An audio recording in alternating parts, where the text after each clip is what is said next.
Good morning. You're watching Business World Live. I'm Danny Laurel. It's the start of a new trading day. Let's kick off with our banner story. Local carriers are now gearing up for a so-called revenge travel. That as more vaccines are being administered. Flag carrier Philippine Airlines said demand for revenge travel is expected once a good percentage of the population have undergone vaccination. Meanwhile, Cebu Pacific Vice President for Marketing Candice Iog also told the Philippine Star that there is pent-up demand for non-essential travel. She said these are people who have probably planned on going to leisure destinations during the summer break, but were unable to go because of lockdowns or the ban on non-essential travel. Revenge travel refers to the expected surge in demand once restrictions ease up. Both Philippine Airlines and Cebu Pacific posted billions of pesos in losses in 2020, primarily due to travel restrictions, and analysts say airlines need the help of post-pandemic travel for their rebound.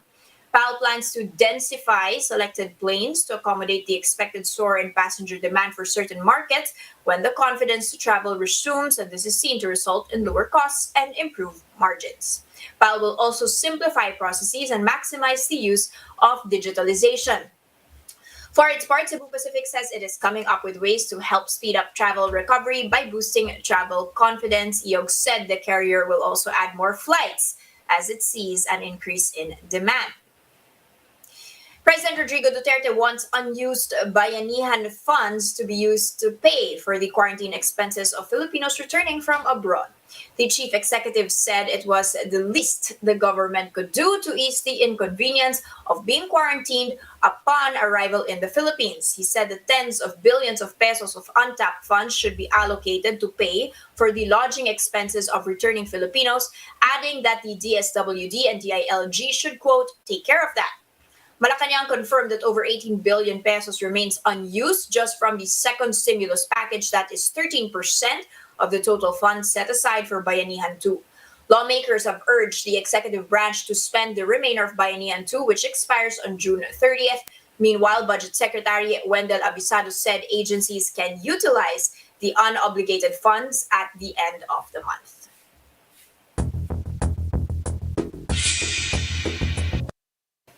The Fed story is still the highlight of markets here, with the latest being comments reiterated, at least in writing, by Fed Chair Jerome Powell over in the U.S. that inflation there had picked up but should be moving back towards the U.S. Central Bank's 2% target once supply imbalances resolve. Now, New York Fed President John Williams also said that he continues to view the recent spike in inflation in the U.S. as a temporary phenomenon. And you could see that on my terminal here, the differences between the 10-year Philippine government bond compared to, of course, the one of the U.S. Now, Chris Ego at AXA Investment Manager said that the bigger picture here is really just the fact that the Fed is beginning to adjust the policy stance. They did say that the level of rates and liquidity should stay supportive for the markets, but maybe less so than has been the case for over a year. And really, what was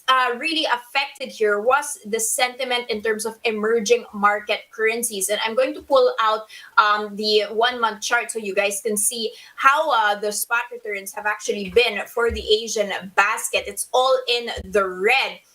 And the sentiment here is weighing in, and this is from Jonathan Cavanaugh. He's a senior market strategist at Informa Global. The Philippine peso will likely face greater resistance to the US dollar strength when it depreciates closer to up to 49 levels, saying the BSP has ammunition, nevertheless, via foreign reserves to keep the sentiment orderly. And in fact, this is exactly what Governor Ben Diokno of the central bank has said. The Fed rate hike, he says, is not necessarily a threat to the Philippines. He does mention that the rate hikes by 2023 could mean that there would be outflows from capital markets in emerging economies, but he does mention that these hikes are still 7 quarters away. He says that in the Philippines we have sound fundamentals, low debt to GDP ratio, and a sound and resilient banking system, among others. And he says this is less of a threat to the Philippines than to other developing and emerging economies. Quick check here on our open,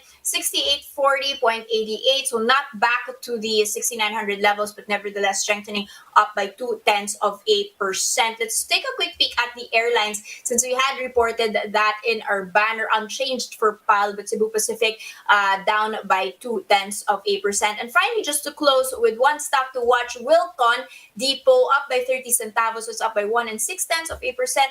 This as they had announced yesterday that they aim to bring back earnings to pre-pandemic levels this year. They're hoping to achieve that via, of course, the reduction in corporate income taxes plus some efficiency improvements. They're saying that the same store sales and net income could go back to 29 levels if the traffic continues to rebound. Now, what of the entry of IKEA, which is, of course, scheduled this year? They said they are not that worried. And they said that there may be some overlaps in the furniture and houseware, but they have different core products according to them. They also mentioned that Wilcon has an advantage in terms of its footprint. They are sticking to their target of 100 outlets by 2025. They now have 66 and they will be opening 7 to 8 new stores per year, and that will keep them competitive.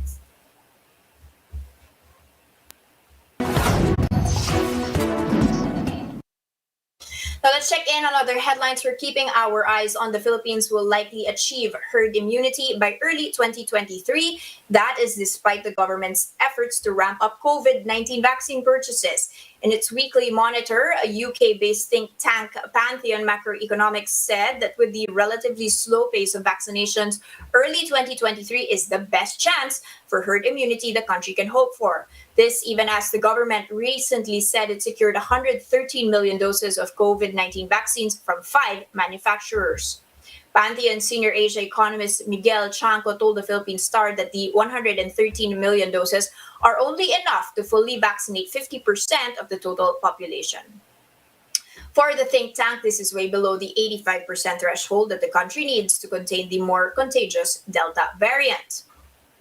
BSP Governor Ben Diokno says the country's credit rating is unlikely to be affected by the implementation of the Mandanas ruling. Diokno says his statement is based on his experience as a former budget secretary. The Mandanas ruling expands the share of LGUs in the national government revenue next year. Diokno pointed out that the finance and budget departments have explained that the additional allotment grant to LGUs will be accompanied by assigning additional responsibilities to LGUs consistent with the local government code. He added that credit raters will focus on looking at medium and long-term economic prospects of the country and its ability to service the debt based on its fiscal and monetary policies.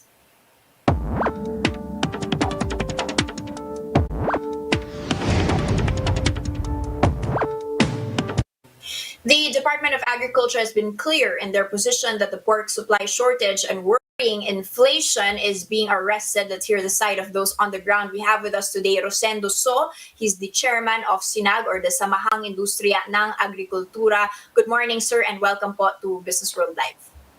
Yeah, good morning. Good morning to everybody.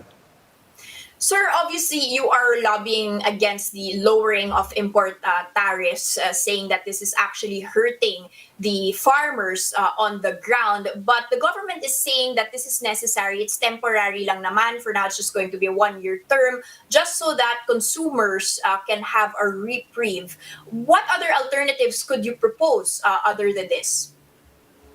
Yeah, first of all, the price of our imported meat did not went down so much compared to few previous years. No, 3 years ago, the import price is lower now compared to 3 years ago, but the price of their product did not went down. So we see this lowering of tariff of port did not help the consumer. For example, for the we have lowered the tariff to 5% on prime cut. No? Average price is around 83 pesos landed. So, but the retail price, if we compare 3 years ago, And now, the price of the pork is the imported pork is around 270 to 300. So almost the same. No? They didn't lower the price. Even if we see the tariff had been lowered to 5%, so from 114 pesos, their net price now is only 83 pesos. So what we are saying, the tariff reduction did not help uh, to the consumer. And as solution, we can think is how about lowering of tariff of oil, in which if we lower the tariff of oil, this automatically help not only the producers, the transport group, also Okay. the consumer directly. Uh, I think last year we have increased the tariff of oil Mm. around 10% additional tariff to collect for oil price. And if we can see the oil price last October is around 30 pesos for diesel, no? 30 Okay. pesos per liter. Now, for per liter of diesel costs around 40 pesos already. And I think bunker oil also increased 10% Mhm. and other oil that we import. So I think the electricity will go up also. So that we think that the tariff of oil can help if we Okay. lower that compared to lowering of the tariff of meat. Of course. Okay, so find other sources there to help the consumer. But sir, let's talk about the lowering of the price of the pork. What other solutions po can be here? Kasi syempre, you have the not apart from the import issue, you also have the ASF issue. Has that been arrested? If we take out this import tariff cuts and we focus on arresting ASF, is that going to have an impact po on the lowering ng prices? Yeah, the lowering of prices, uh, one of our problem now is the corn price will go up. We use around 50% of ingredient for feeds on corn. No? Mm, I think the government should subsidize the corn farmers okay. so that the price will not go up. No? What we think that, for example, fertilizer, uh, last October it only cost 850 per bag. Now it will cost a farmers 1,200 because of the world market price. Mm, So we are thinking if the government can subsidize the seeds and the fertilizer, this will help to lower the price of our produced meat. okay, so And yung feed po yung this will help lowering of the price of the retail price.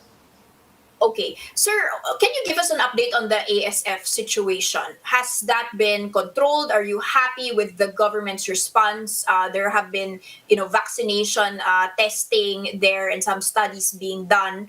What is the status now? Can we say that it's much better than 2020 and the ASF it is on its way out? Yeah, we know that the ASF come from other countries. So this was first outbreak was registered in Rizal because of the frozen meat, and the frozen meat was swilled to the the backyard racer. So this spread the area. No? So if we don't check the incoming from other countries to our countries,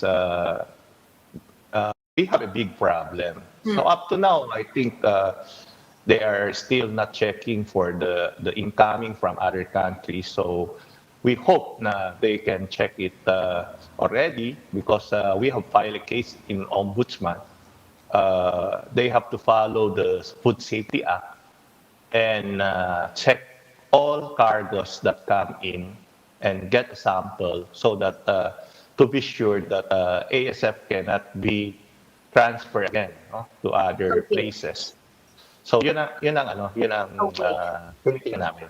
So it's just a matter po of better monitoring. Sir, what are you hoping to petition on June 25th to the Tariff Commission, and how did you come up with these new prices? Yeah, because we look at the price, no? If we tarify the meat to 40%, the price of meat, imported meat, will only cost around 116 pesos per kilo. So if we use the formula of DA, plus 30 for the retailer, plus 30 for the importer, they can sell around 200 pesos with the 40 to 44% tariff. So uh, with the implementation of higher tariff, we don't see that importer can can hurt, no, can hurt their imports. But we can see that the government can collect more tariff to help our collection in For the COVID budget. efforts po. Okay. And sir, finally, there is a DBP loan of 12 billion pesos specifically for the hog industry. Is this enough to say, address what you're saying that the government needs to help in terms of the corn prices and the feed? Yeah, the loan, any bank can any business can loan in other bank. So we don't see that this can help because other bank is also giving rate lower than DBP. So Okay. we don't see that the government towards that can help the hog industry.